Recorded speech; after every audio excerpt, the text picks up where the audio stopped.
Obviously Three Believers by Darren Lee.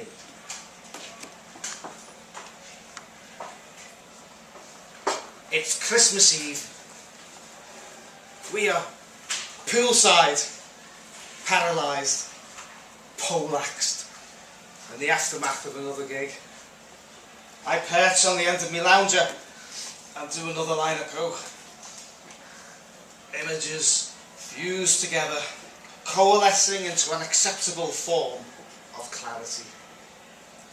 A graceful blonde cuts like a blade through the water while the party festively debauch themselves around her. In the near distance, the illuminated letters of the Hollywood sign form the only link with reality. Through a filter of tinnitus underneath the narcotic chatter, I can hear what I think is our first album. The band are here at the invitation of record mogul Miles Sinclair. We should be mingling with LA's great and good, but it's mid-tour, so we're knackered, though still looking cool. That is me, Gilly, and Deano. Naturally, Rake is missing. The last time we saw him, he was being propositioned by some bird.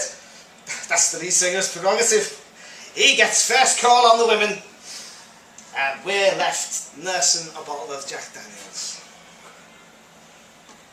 Blonde from the pool is drying herself off and staring at me with hungry intent. A lesser man would have left his compatriots to join her, but those days are behind me now. I've got a wife and kid back home that Miles' record label won't let me mention. Besides, after 2 hours of greatest hits, everything aches. And I mean everything. Gilly elbows me and asks if it's Christmas Day yet. I think of everyone back home sipping sherry in front of the Queen's speech, damp sprouts clinging to the air, everyone stoned on white meat. In LA, they have their own drugs, and Miles is laid on a buffet of heroic proportions. Multicoloured pills lie around like M&Ms, and there's enough white powder to go snowboarding. I chop up another line while humming Silent Night to myself. Gilly's drone instincts kick in, and he taps along to the rhythm, miming an elaborate paradiddle while chomping on another pill. The loneliness of the long-distance motherfucker. It's Deano. He's been shouting out random title suggestions for the next album. Soon he'll give up and say what he sees in the immediate vicinity. Bottle. Table. Oh. Yeah, this is how our third album ended up being called Floor. True story. We're nearing the end of our current contractual obligations. Just one more dish to go before our hands are untied. Ray can go solo like he desperately wants to. And I can return to the house in Hertfordshire and do whatever it is that Asian rockers do. Climb trees, open a trout farm, or make cheese. The rest of the band are feeling the same way. It's in their eyes. But every time we come within an inch of breaking up, spectres of our teenage selves appear at our shoulders to remind us just how fucking cool it is to be on stage. It's true, the first few years are rock, but after that, it's pure roll, man. Suddenly Deano fizzes into life, pointing to the sky in a rare display of offstage energy. Gilly's put down his imaginary drumsticks and joins in the game. I hope this isn't another group hallucination. We barely made that out of Vegas during the last one. They flap and point eagerly to the heavens. There is a bright star overhead. Probably a meteor heading straight for us. Our just desserts for a life of unapologetic excess. But fuck me, it was not the most dazzling thing I have ever seen. pierces the night like pure bling. Like a diamond sun, dwarfing everything else in the canopy. I'm not a God-fearing man. Given the life I've led, it's far too late for me to start, but something grabs a hold of me, and I find myself saying, guys, we should follow this. After all, it is Christmas, and there's fuck all for us at the party other than lethargy and further intoxication.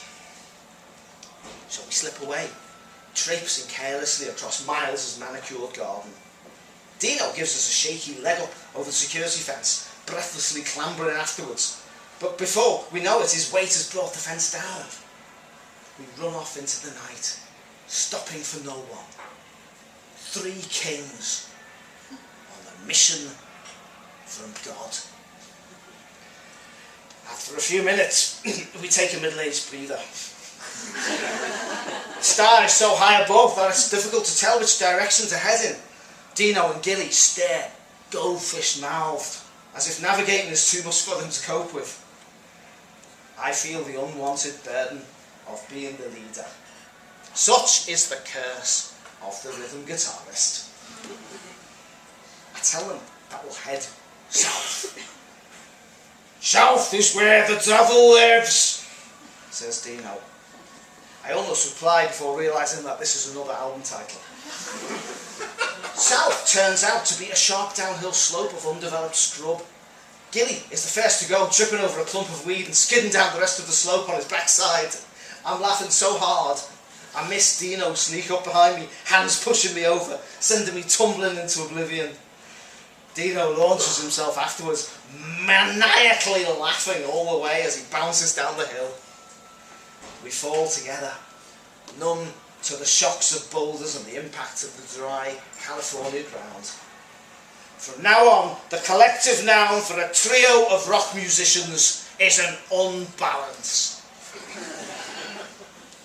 Spread-eagled and grazed at the foot of the slope, I notice the world is spinning more than usual. The crumpled Deano is in hysterics. "Cheese rolling blues," he cries. "You're not having that one. No fucking way." I'm ready to give up, head back to Miles' poolside pharmacy and forget about it all when Gilly starts tugging at my sleeve. We've landed by this side of the road, and across the way, past lines of rushing traffic, is a hospital. More specifically, Our Lady of the Weeping Heart Maternity Hospital. And right above, still blazing away, is that bloody star. Gilly sighs. "I was expecting a barn." I guess in a barn would be much better. Anyone can walk into a barn. A barn would not have security. Security designed to keep out all manner of miscreants, from baby snatchers to wayward rock casualties. Deano and Gilly are looking at me with puppy dog eyes, pleading with me for a plan. My drug-addled brain has had the imagination irreparably sucked from it.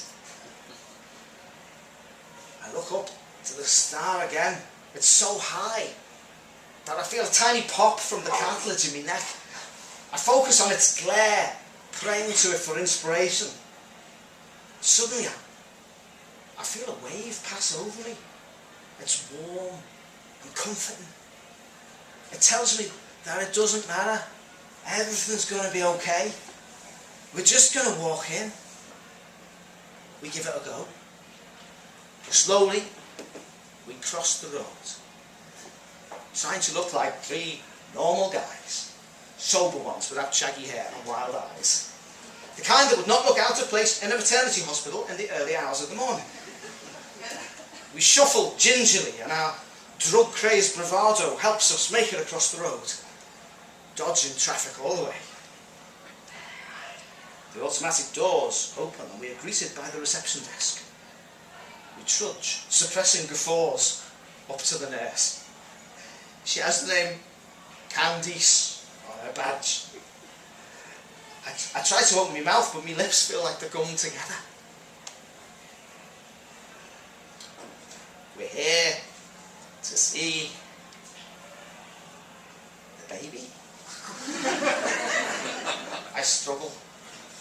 The words feeling like the height of stupidity as they tumble from your mouth. Candice smiles back at our ragged assembly. Of course you are, she says. Follow me. She ushers us down a long corridor. We trail slowly. It wasn't supposed to be this easy. I fear that she is leading us into a trap, and somewhere there's a room full of men with straitjackets waiting to bundle us away. Candice begins to whistle something familiar. Escalate a Lovin', to be precise. It's one of Deano's rare songs and an obscure B-side. I relax. Candice is a fan. The mother is sleeping, but if you want to, you can see the little boy, she says. We didn't think you'd make it here. We sent messages, but we thought you'd be busy partying. She leads us through another set of doors, and there's a window overlooking a room full of incubators. Candice taps on the glass and points to the one closest to us. That's him. I have this theory that all babies look alike. People coochie-coo and claim that they immediately take after a parent, but it takes a while for them to develop a personality. Hell, I'm in my 40s and I'm still developing one. But there's something about this kid placidly smiling away that makes me feel as if I've known him all my life. He is beautiful. He is zen. It's alarming and awesome. It's like meeting David Bowie for the first time. The baby looks so fragile in his plastic box, but Candice tells me that he'll be okay. I asked about the father. Turns out he split months ago. Oh, his mom would be so pleased to know that you were here, but she needs rest. Imagine going to a gig at the Hollywood Bowl when you're 9 months pregnant. Candice sighs. And it dawns on me that our presence is not more than a drug-oriented coincidence. Later, we'll find out someone left a message with Miles about some chick who'd given birth during our encore. I hoped there was another purpose in us being led here, but instead it's just another episode of life on the road. Seeing as it is Christmas Day, I tell the guys that we should leave some presents. Gilly surrenders his lucky drumstick, but all Deano has is a plectrum, so I leave the harmonica that I've been carrying with me since my early Jagger phase. We sign autographs for Candice, and I give a little goodbye wave at the child who we appear to have indirectly kick-started into being. I missed the birth of my own son. Angie sent me pictures. She did so for his first steps too. Gilly asks if he has a name yet, and Candice nods. He's called Rake. Rake. Typical. We're outside the hospital. Frazzled, phased, forlorn, unsure of what to do next. I look to the sky for further guidance, but all I can see is a police helicopter circling the neighbourhood. Its magnesium searchlight blazing in the sky. A lot like a Christmas star. A limo pulls up. It's one of Miles' men who's been patrolling the streets looking for his wayward investment. We jump in like naughty children. Deano pipes up with his first contribution to the evening that isn't intended to be an album title. He bursts into a rendition of We Three Kings. Gilly joins in, and before long, there's all three of us carolling away. I'm certain that we didn't witness the second coming tonight, but I hope the little guy enjoys learning the harmonica when he's older. It dawns on me that Ray Jr. is not the most important child in the world. Far from it. The sad feeling in me bones is not a come down, it's not old age, it's homesickness. We move on to jingle bells and a tear rolls down my cheek. In all our years together, this is by far the most beautiful sound we've made. It seems fitting I should end it here. We arrive back at Miles and I head to the deserted tour bus, find my phone underneath a pile of discarded lyrics, and dial. Angie, it's me. Merry Christmas. I can hear the telly on in the background, the sound of presents being played with, family chatter, bulbs being opened, crackers being pulled. I tell her that I'll be home soon, and she tears my son away from his toys so that I can tell him how much I love him. After the call, I pack my things and I walk away from the mansion, winding my way through the Hollywood Hills. The smell of sprouts wafting on the breeze from half a world away. Guiding